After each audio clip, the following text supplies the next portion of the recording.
Yes news में आप सभी दर्शकों का स्वागत है। मैं आपके साथ इलियास बड़ेघर। आइए देखते हैं आज की खबर क्या कहती है।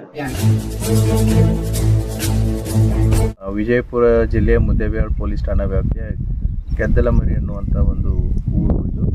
ಈ ಊರಿನಿಂದ ಸುಮಾರು ಒಂದು 2-3 ಕಿಲೋಮೀಟರ್ ದೂರದಲ್ಲಿರುವಂತಹ ಹೊಲದಲ್ಲಿ ನಿನ್ನೆ ಒಂದು ಕುತ್ತಿಗೆ ಹಿಚ್ಚುಕಿ ಸಾಯಿಸಿರುವಂಥ ಒಂದು ಮಹಿಳೆಯ ಬಾಡಿ ಮತ್ತು ಅದರಿಂದ ಒಂದು 20 ಮೀಟರ್ ದೂರದಲ್ಲಿರುವಂಥ ಒಂದು ಬೇವಿನ ಮರಕ್ಕೆ ಆಕೆಯ ಗಂಡ ನೇಣು ಹಾಕಿದಂಥ ಪರಿಸ್ಥಿತಿಯಲ್ಲಿ ಕಂಡು ಬಂದಿದೆ.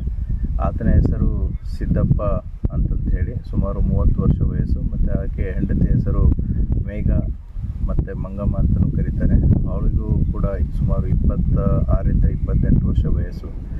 8 ವರ್ಷಗಳ ಹಿಂದೆ ಮದುವೆ ಆಗಿದೆ. 4 ಜನ ಮಕ್ಕಳಿದ್ದಾರೆ. ಅವಳು ಹುಣಸಗಿ ತಾಲೂಕಿನವಳು.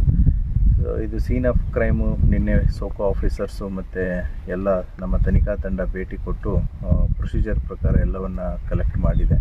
ಈಗಾಗಲೇ ಮೃತರ ದೇಹಗಳನ್ನು BLD ಹಾಸ್ಪಿಟ್ಲಿಗೆ ಶಿಫ್ಟ್ ಮಾಡಲಾಗಿದೆ.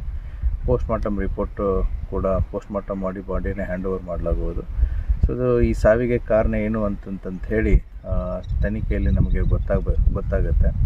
ಗಂಡ ಊರ್ಲಾಕೊಂಡು ಸತ್ತಿರೋದು ಮೇಲ್ನೋಟಕ್ಕೆ ಕಂಡು ಬರ್ತಾ ಇದೆ. ಮತ್ತು ಹೆಂಡತಿನೂ ಕೂಡ ಅವಳು ಹಾಕಿರುವಂಥ ಸೀರೆ ಅಂತಲೇ ಅವಳ ಕುತ್ತಿಗೆಯನ್ನು ಬಿಗಿದು ಸಾಯಿಸಿರೋದು ಕಂಡು ಬರ್ತಾ ಇದೆ. ಮತ್ತು ಇವರಿಬ್ಬರು ಬಾಡಿನೂ ಕೂಡ ಅಷ್ಟೇ 20 ಮೀಟರ್ ದೂರದಲ್ಲಿದೆ.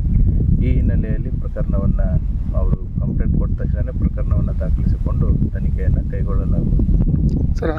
जैसा कि आप सब जानते हैं कि आप सभी का प्यार हमारे साथ कायम है।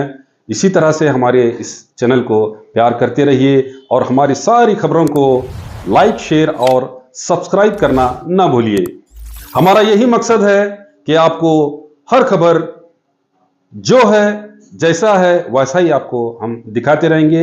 ना किसी का पक्ष लेंगे, ना किसी के विरोध में जाएंगे। हमारे कदम सच के साथ।